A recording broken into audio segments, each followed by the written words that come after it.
जिंदगी में सर जो भी रिश्ते होते हैं ना, बाप बेटा, बहू बेटी, दामाद, जितने भी हैं सब लेना देना है कर्मों का।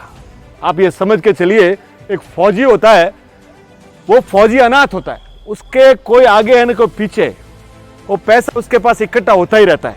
एक सेठ जी होते हैं जो फौज में अपना राशन सप्लाई करते हैं, तो सेठ जी और फौजी की दोस्ती हो जाती है। तो सेठ जी उसको बोलते हैं तेरे पास इतना पैसा है, इस पैसे को यार मेरे को दे दे, मैं बिजनेस में लगाऊंगा, अपने दोनों की 50-50। फौजी भी बोला ठीक है, फौजी ने पैसा दे दिया बहुत सारा। सेठ जी का भी व्यापार चलने लगा, 1 साल आया, 2 साल आया, चमक गया बिजनेस, सेठ जी दे रहे हैं। एक दिन क्या हुआ, युद्ध छिड़ गया। युद्ध छिड़ गया तो फौजी को जाना पड़ा युद्ध में। युद्ध में गया, वहां क्या हुआ कि एक जंगली घोड़ी मिली। अब वो उसको रोके और वो घोड़ी वापस जाए दुश्मनों के घेरे में।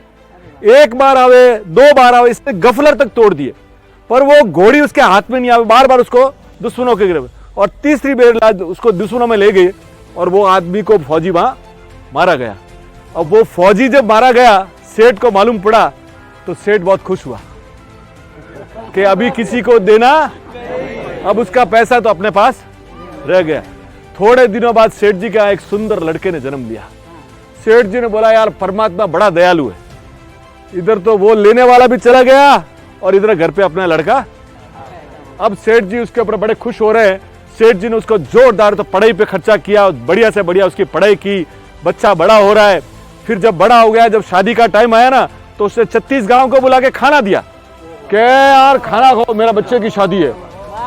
अब बहू रानी आई, अब बहू रानी भी आ रही है। अब सोचिए मेरी बात को, थोड़े दिनों बाद इसको लगा कि मेरा बच्चा मेरा काम अभी संभाल लेगा, कि बच्चा बीमार पड़ गया।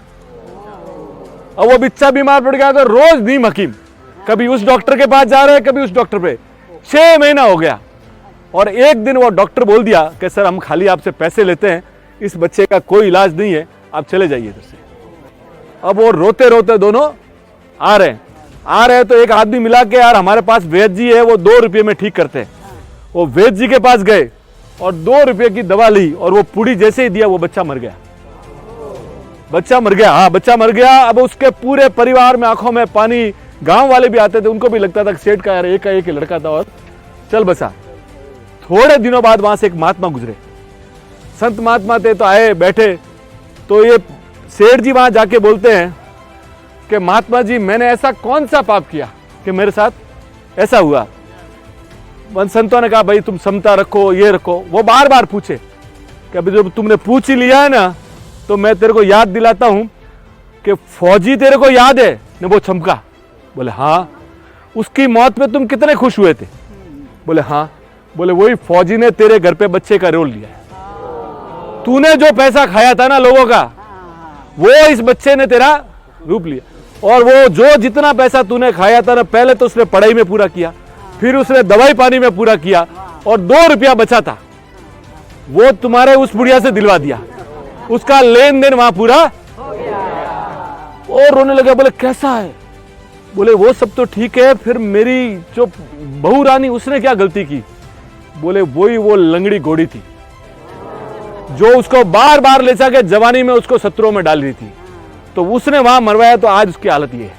तो साहब ये जितना भी है ना कर्मों का लेना देना है, आप सोच समझ कर कर्म कीजिएगा सर। इस प्लेनेट पे जब अपने आए ना, अपना अपने देखिए, दूसरे का पैसा, दूसरे की चीजें मत देखिए साहब।